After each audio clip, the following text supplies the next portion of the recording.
Hola a todos, bienvenidos a mi canal, soy Domínguez Santiago. Esta historia que voy a contar ocurrió en 2003. Su trama es tan extraña y su proceso tan descabellado que supera cualquier ficción televisiva. Todo comenzó el 29 de junio de 2003. Era un caluroso domingo cuando un niño de 14 años fue apuñalado 2 veces en el centro de Altrincham, Inglaterra. Una puñalada en el pecho, otra en el abdomen. La puñalada en el abdomen, de 15 centímetros de profundidad, le perforó el riñón y el hígado. Sangraba profusamente, y su vida pendía de un hilo. Durante 2 cirugías, estuvo a punto de morir, pero finalmente, por suerte, sobrevivió. Un adolescente de 14 años, apuñalado en plena calle, con tanta saña por parte del agresor. ¿Qué odio tan profundo podía existir? El adolescente de 14 años se llamaba John. Cuando lo apuñalaron, no estaba solo. Estaba con su buen amigo Mark, de 16 años. Mark llamó a la ambulancia y le contó a la policía lo sucedido. Un loco apuñaló a mi amigo. Tendría unos 20 y pocos años. Llevaba una chaqueta negra con capucha y unos vaqueros negros. Así que fue un loco, un joven que no había provocado a nadie, apuñalado gravemente en la calle sin motivo aparente. Este tipo de ataque sin objetivo alertó enormemente a la policía. Siguiendo la información proporcionada por Mark, iniciaron rápidamente la búsqueda e investigación. Se emitió una orden de búsqueda de persona peligrosa a todos los agentes del distrito. Al mismo tiempo, la policía transmitió la información al público a través de los medios. Hay un loco con un cuchillo apuñalando a personas en la zona. Todos deben tener cuidado. Si ven al sospechoso, llamen inmediatamente a la policía. Además, los medios publicaron la foto de la víctima, John, con un gran titular: ¡El chico apuñalado! Sin embargo, ese loco vestido de negro mencionado por Mark, la policía no lograba encontrarlo por ningún lado y no volvió a atacar. ¿Por qué? Quizás simplemente no existía. Durante la investigación posterior, la policía revisó las cámaras de seguridad cercanas al lugar de los hechos. Descubrió que John y Mark habían entrado juntos en el callejón donde ocurrió el incidente. Y por más que miraban, la policía no veía ningún loco vestido de negro merodeando por la zona. Finalmente, tuvieron una revelación. Quizás nunca hubo ningún loco vestido de negro. Todo fue inventado por Mark. Entonces, ¿cuál era el secreto?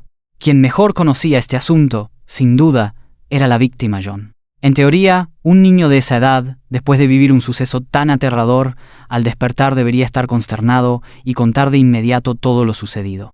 Pero John parecía no querer hablar mucho. Bajo la presión policial, finalmente habló, y al hablar, dejó a la policía aún más atónita. Dijo que quien lo apuñaló no fue otro que su buen amigo Mark. No sabía por qué Mark lo había apuñalado, pero relató lo que sucedió. Cuando Mark me apuñaló con el cuchillo, dijo: «Te quiero, hermano». Me dio una puñalada, se detuvo, luego me abrazó y me apuñaló de nuevo. Se arrodilló sobre mí, con el cuchillo apuntando a mi estómago, y me dijo: «Confía en mí». La sangre brotó. Luego me arrastró hacia sus pies y me apuñaló otra vez. Grité: «Llama a una ambulancia, me estoy muriendo». Mark dijo: «Shh, otros podrían oírte. Por favor, quédate callado». Le dije: «Me estás matando». Mark, con tono suplicante, dijo: «No digas eso. No permitas que esa sea la última cosa que digas». Sentí que iba a morir, asesinado por quien consideraba el amigo perfecto, alguien que estaba por encima de mí. Aproximadamente 20 minutos después de apuñalar a John, Mark sacó el cuchillo y llamó al servicio de emergencias. Así que eso era lo que había pasado. La policía arrestó inmediatamente a Mark, acusándolo de intento de asesinato. Sin embargo, la investigación no terminó allí. ¿Cuál era el motivo de Mark para el asesinato? ¿Por qué Mark no confesaba? Porque siempre parecía esconder algún secreto.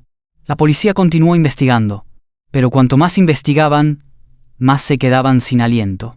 Este caso era mucho más complejo de lo que imaginaban. Recuperaron 0 registros de chat de las computadoras de los involucrados. Encontraron muchas cuentas y contenidos de chat extraños. Incluso había una cuenta que afirmaba ser una espía mujer.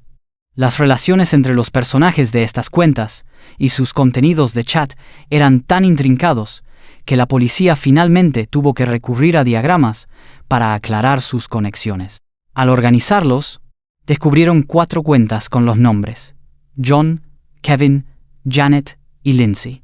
Estas 4 cuentas parecían tener vínculos inextricables, porque todas escribían maybe, quizás como my bye.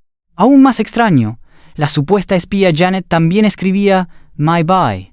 Y justo antes de ser apuñalado, la última cuenta en iniciar sesión en su computadora, en su casa, fue la de la espía Janet.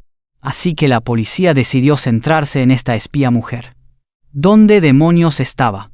3 meses después del incidente, la policía descubrió que esta espía mujer había vuelto a iniciar sesión en su cuenta usando la computadora de John.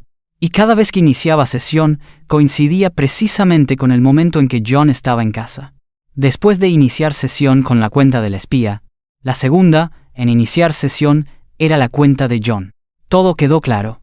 4 meses después del arresto de Mark, los cargos del caso cambiaron. Mark seguía acusado de intento de asesinato. Pero esta vez, John también fue acusado del delito de incitación al asesinato. ¿Asesinar a quién? A sí mismo. A través de la sala de chat, John creó múltiples personajes virtuales, interpretando él mismo numerosos roles, urdiendo una trama increíble. Su contacto en línea, Mark, creía firmemente en todo esto. Los investigadores, después de leer los registros de chat de John en línea, quedaron atónitos por su capacidad para inventar historias. Era como una gran serie dramática en línea, saltando de una escena a otra, cada una más increíble que la anterior. La trama estaba llena de violaciones, asesinatos, traiciones, maldad. Los datos de las 2 computadoras sumaban 133 gigabytes. Si se convirtieran en papel, probablemente alcanzarían los 14, 0 metros de altura. No se sabe si a Mark le faltaba un tornillo o qué, pero no importaba cuán inverosímil fuera la trama. Creía todo lo que John decía. Realmente pensaba que estaba chateando con una espía británica que necesitaba que superara una prueba. La misión de la prueba era matar a John. Si tenía éxito, sería recibido por el primer ministro británico y se uniría a los servicios de inteligencia. No sabía que detrás de esa cuenta de espía estaba John manejando los hilos. No solo la espía era John, también lo eran la chica de la que se había enamorado, el acosador que supuestamente había matado a su amada, los dependientes de las tiendas que según decían lo vigilaban, el vendedor de helados. Todos eran personajes virtuales creados por John. Creó personajes virtuales, inventó tramas de historias y chateó con Mark. John orquestó todo este gran drama con un solo propósito: ordenarle a Mark que lo matara. ¿Pero por qué? La periodista de Vanity Fair, Judy Bachrach, después de leer 500 páginas de los chats de John y 50 páginas de informes psicológicos, consideró que la razón por la que John manipuló a alguien a través de una sala de chat para que lo matara, quizás no fue por maldad, sino por miedo.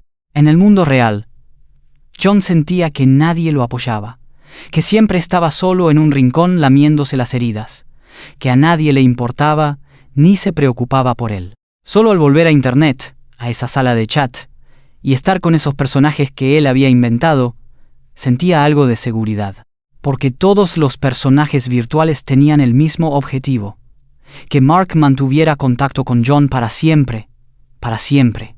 Creó más de 6 personajes virtuales. 4 de ellos eran mujeres. Estos personajes virtuales se entrelazaban, tenían sus propias historias, conexiones asombrosas, y las historias increíbles contadas por un personaje siempre encontraban confirmación en otro. La trama era extremadamente compleja, pero John la manejaba meticulosamente, esforzándose por evitar que ninguna línea argumental se descontrolara. Cada personaje virtual, según su identidad, tenía su propio estilo de chat. Por ejemplo, la espía llamada Janet Dobinson, creada por John. Su perfil: 44 años, espía, casada, con hijos, matrimonio infeliz. No usaba abreviaturas infantiles al hablar. Usaba un tono adulto en el chat para aconsejar a Mark. Y también aseguraba tener a Mark bajo su control. Ahora mismo hay 4 agentes vigilándote. Esta identidad virtual de la espía jugó un papel crucial en el caso, porque fue ella quien le dijo a Mark que matara a John. ¿Quieres que lo mate? ¿No lo estoy entendiendo mal? Sí. ¿Y luego dejarlo allí para que se muera? ¿Qué le digo? ¿Que se quede allí? ¿Que lo amas? Lo amo. ¿Pero hay que hacer esto? Llévalo a un lugar tranquilo. Compra un cuchillo y guantes.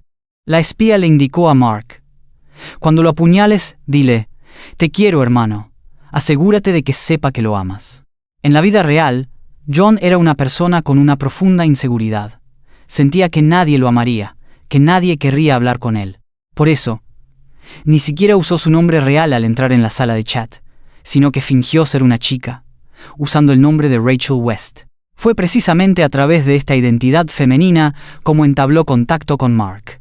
Luego, John entró en el chat como el hermano de Rachel y estableció una conexión con Mark. Inmediatamente después, John creó otros personajes virtuales. Lindsay East, Rachel East, Kevin McGregory, Dave McNeil, Janet Dobinson. Entre ellos había una chica en apuros, un chantajista homosexual, un estudiante amable, una espía de alto rango, un violador, un asesino. Antes de entrar en contacto con los personajes virtuales de John, Mark llevaba una vida estudiantil simple, centrada solo en el fútbol, los estudios y las chicas. Era hijo único. Sus padres eran de clase trabajadora. Desde que se conectó con los personajes ficticios de John, su vida se volvió repentinamente compleja. Los carteros, los vendedores de helados, los profesores, los conductores que antes eran normales en la zona, se convirtieron en agentes. Así se lo dijo la espía. Te están observando en secreto para ver si eres lo suficientemente inteligente, si tienes potencial para ser espía. Nada es imposible. Si das cada paso correctamente, el año que viene podrías ser millonario. Al principio del chat, John probablemente no pensó demasiado. Solo quería encontrar un amigo con una identidad falsa, para experimentar la amistad y la intimidad que nunca podría tener en la vida real. La vida de John no era tan simple y feliz como la de Mark. Cuando tenía 4 años, encontró un cuaderno con su fecha de nacimiento impresa. Fue entonces cuando supo que el hombre con el que vivía no era su padre biológico. No tenía ningún recuerdo de su padre biológico. Según dijo más tarde su madre, su padre era un despojo, que no solo la maltrataba física, sino también mentalmente. Cuando John era un bebé, incluso intentó secuestrarlo.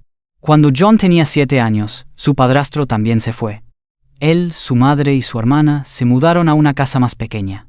De niño, se sentaba en las estrechas escaleras de la casa, escuchando a su madre sollozar en la sala de estar. Se sentía muy deprimido y se rascaba constantemente las muñecas con un palillo de dientes. Después de empezar la escuela, sus calificaciones eran buenas, pero siempre sufría acoso escolar. Paqui de mierda. Maricón. Los compañeros de clase lo llamaban con todo tipo de apodos despectivos. En la escuela primaria sufrió mucho acoso, pero no se lo contó a nadie. Más tarde ingresó en una escuela secundaria de élite, pero el acoso no terminó. Al caminar por la calle, a veces oía a la gente susurrar y hablar de él.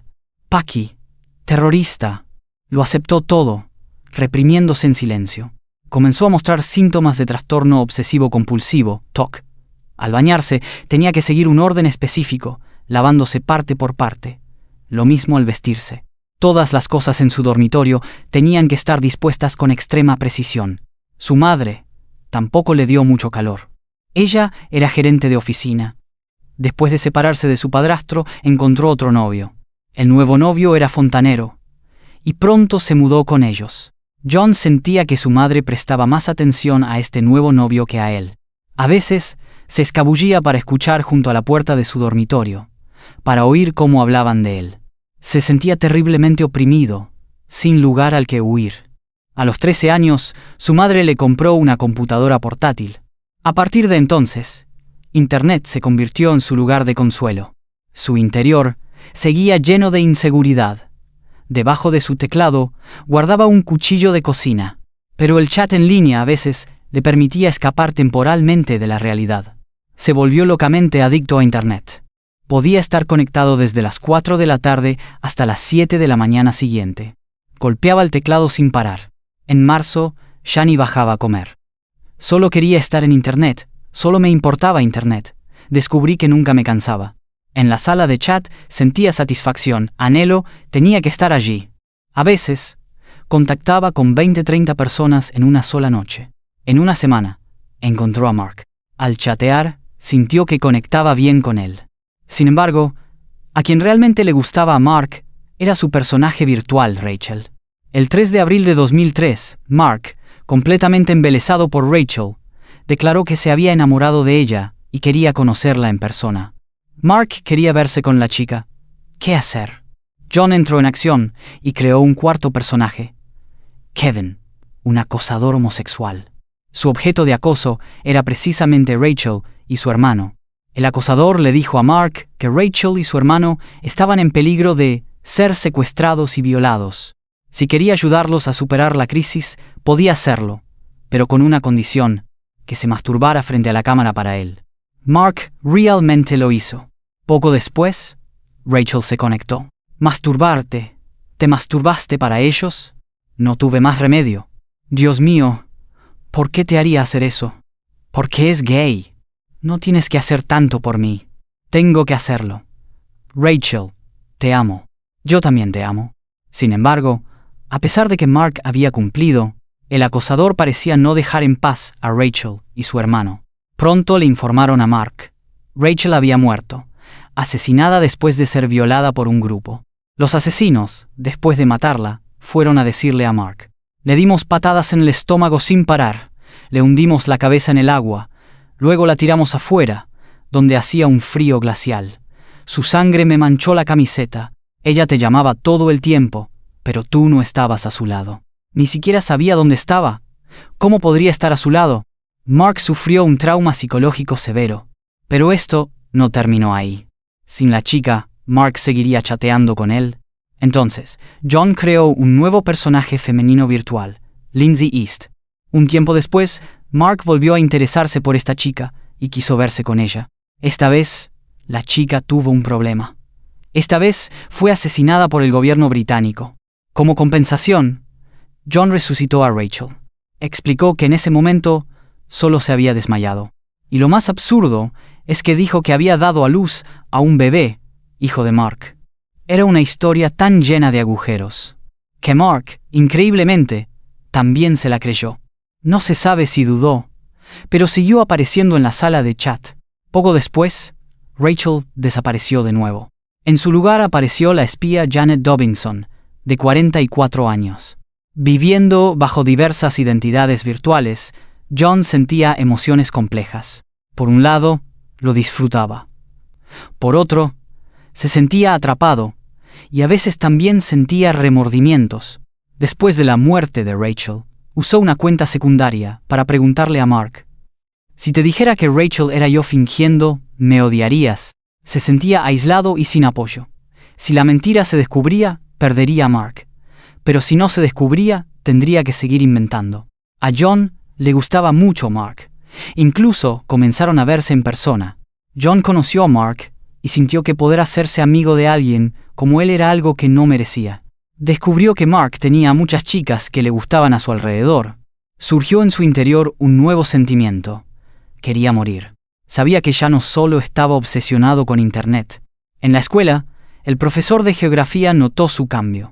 Se volvió cada vez más silencioso.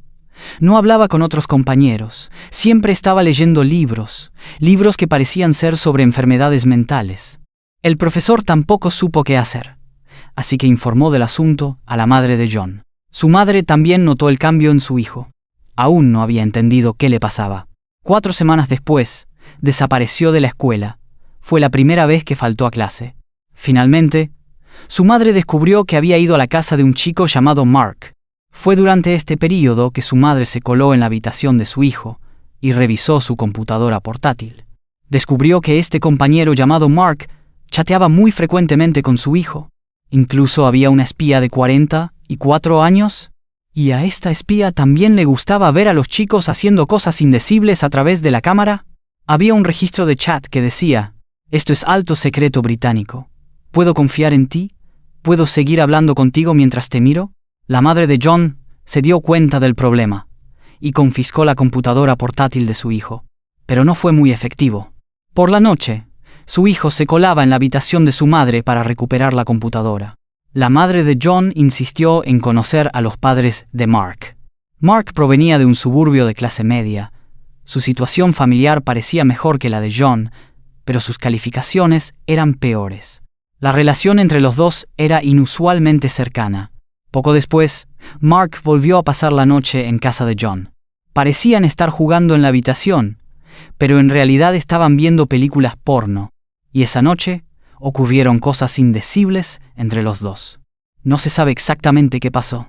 Finalmente, ambos padres prohibieron que los chicos pasaran la noche en casa del otro, y ambas madres advirtieron a sus hijos que no volvieran a chatear con esa espía en línea, pero no hicieron caso. Un día, la espía le envió un mensaje a Mark. ¿Podrías matar a alguien cercano a ti? Más adelante podrías tener que superar una prueba. No sé. Quizás sí, pero quiero saber por qué. No había pensado en eso. Pues piénsalo ahora. Podría. Esa es mi respuesta. La espía le dijo a Mark que John tenía cáncer cerebral terminal y que ahora los servicios de inteligencia británicos necesitaban eliminarlo. ¿Por qué? Porque John vale 568.000 millones de libras. En el fondo del Océano Atlántico hay una gran caja fuerte con las joyas más preciosas del mundo. Solo John puede abrir esa caja fuerte. Solo él conoce la contraseña. ¿Ni la reina puede?, preguntó Mark. No. ¿Matarlo no sería asesinato? Esto no cuenta como asesinato. Recuerda comprar el cuchillo adecuado, no un cuchillo de bolsillo, que sea lo suficientemente grande. Déjalo desangrarse. Luego llama a una ambulancia. ¿Y cuándo te llamo a ti? Cuando estés en la comisaría. 6969 es el código para abortar la misión. Si escuchas 6969 ese día, John puede salvarse. La espía le dio a Mark un número de identificación, 47.695, y le dijo que matar a John era una prueba. Si la superaba con éxito, podría ingresar en los servicios de inteligencia británicos, obtener 80 millones de libras y una recompensa física de la espía. Al mismo tiempo, John le envió un mensaje a Mark usando su propio nombre. Las últimas semanas han sido una mierda. Fui al médico. Hoy recibí una carta del médico diciendo que tengo un tumor cerebral grande. De esta manera hizo que Mark lo creyera. Y entonces, Mark realmente siguió las instrucciones al pie de la letra, como un tonto. Y lo más extraño fue que después de que arrestaron a Mark, admitió el asesinato, pero no mencionó ni una palabra sobre el tesoro, la espía, el tumor cerebral, el primer ministro británico, ni nada de eso. Entonces, ¿se había creído todas las mentiras de John desde el principio hasta el final? ¿O no se creyó nada? Quizás realmente creía en la existencia de la espía y tenía miedo de represalias, por eso no lo dijo. Pero si realmente lo creía, después de ser arrestado, debería haberlo dicho rápidamente para exculparse. John también lo dudaba. En algún momento, Mark definitivamente se dio cuenta de la verdad, solo que no sé cuándo.